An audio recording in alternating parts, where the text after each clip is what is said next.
Ang matinding sekreto ng kulam, malalantad na.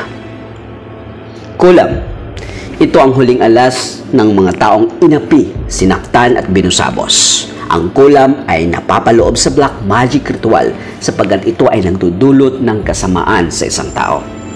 Bago mo maisipang manghulam, sabihin ko muna to sa Diyo na sadyang masama ang pangkukulam.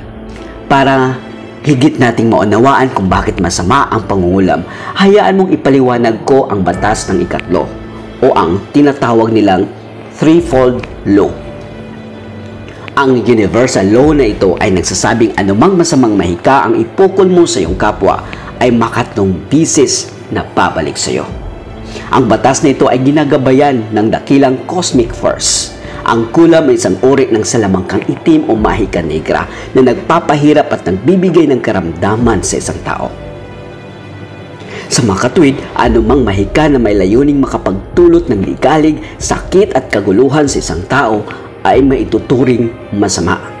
Bagamat ang mga pagano ay naniniwalang ang threefold law ay hindi applicable sa mga taong hindi naniniwala rito.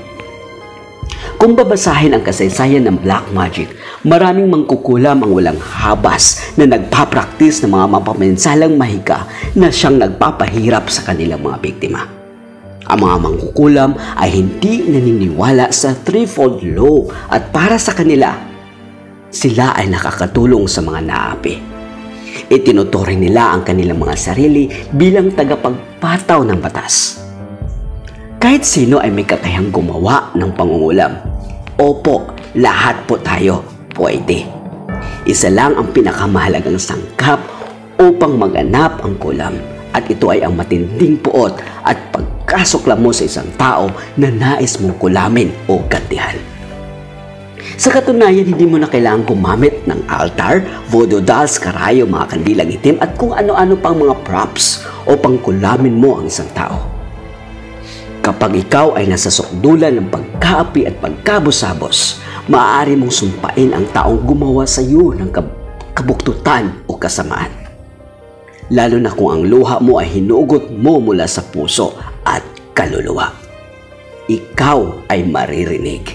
Magkakaroon ka ng higit na kapangyarihan anuman ang sumpa o salitang bibitawan mo patungkol sa taong umapi sa iyo. Ngunit hindi porkit kaya mo ay gagawin mo na. Babala, sapagkat nariyan ang isa sa 12 batas ng universe. At ito ang batas ng karma. Kung ikaw ay isang taong may malalim na espiritualidad, mauunawaan mo ang simpleng batas na ito. What you sow is what you reap. Kung ano ang itinanim ay siya mong aanihin. Gumawa ka ng mabuti at ikaw ay pagpapalain. Ganon din kung gagawa ka ng kasamaan. Ito ay boomerang na babalik sa iyong humahagupit, lumalatay at nakababaliw. Ito ang tinatawag na threefold law. Lagi mong tatandaan, punuin lamang ng positibong pananaw ang iyong puso at isipan. Ano man ang sumpang ibinulalas mo, maaari ring bumalik sa iyo. Para kang dumura pa itaas. Kaya sa halip na gumanti ka, ipagpasa Diyos mo na lamang ang lahat. Dahil ang batas ng karma ay laging naririyan lamang.